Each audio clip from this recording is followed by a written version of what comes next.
Good day everyone, Apex Lab here. So today is Monday, May 5. This is the second week of trading the instant funding account. So last week, we are up for about $75 and currently three trades away. So ang withdrawal ay ngayong week, May 8.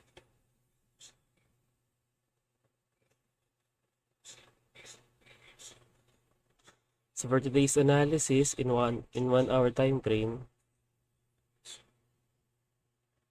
I get a uptrend. Meron akong low dito. Ito yung pinaka-high ko. So, ito yung pinakamalaking range ko for big retracement na gagawin ng price. Kasi nakita ko nagkikreate ng range.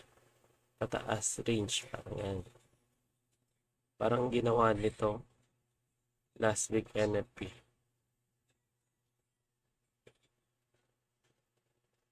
Probable ganun din ginagawa nitong price na to. Current price action.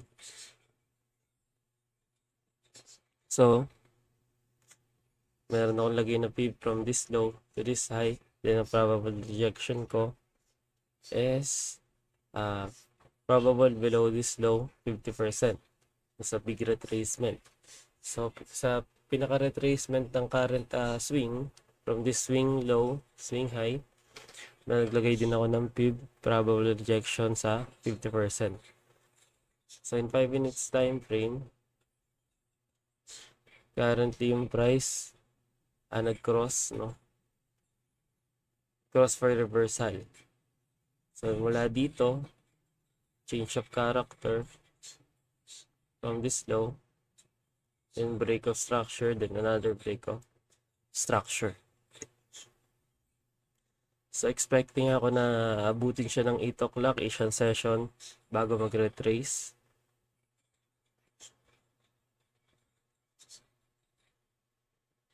So, if yung price ay abutin niya yung 50%, una niyang abutin ay yung 50% itong current swing. Swing high, swing low to swing high. Maglulok na ako for reversal. For upward continuation. Pero kung hindi naman, kung mag-retrace siya agad from this zone, then expecting ako na mag-rejection dun sa 50% na, and then target yung 50% naman ito. Yung fib na yan. From this low, from this side to this low, retrace, then target the 50% from this area. Yan, dito sa 19,923. So, medyo magulo yung chart, madaming fib. But, planning to enter at this area, SL, above here, sa 2110, medyo malaking SL yan.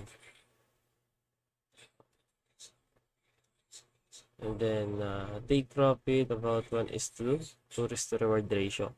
Malapit lang. So, probable dyan magpunta yung price. Medyo malaking range. So, yan. Probable entry. Tanggalin natin yung P para mas malinaw. Yan. Wala dito. Sa 20,069. Entry. SL sa 2110. Then TP ng 1:2 risk to reward ratio.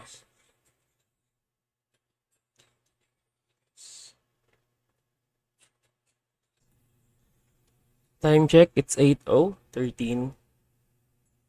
So kanina nandito yung price.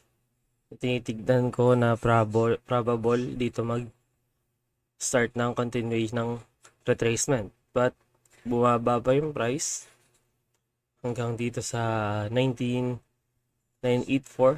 Diyan nag-close yung candle. Nagkaroon ng malaking wick, rejection wick. So doon ko nilagay yung bago kong Fibonacci.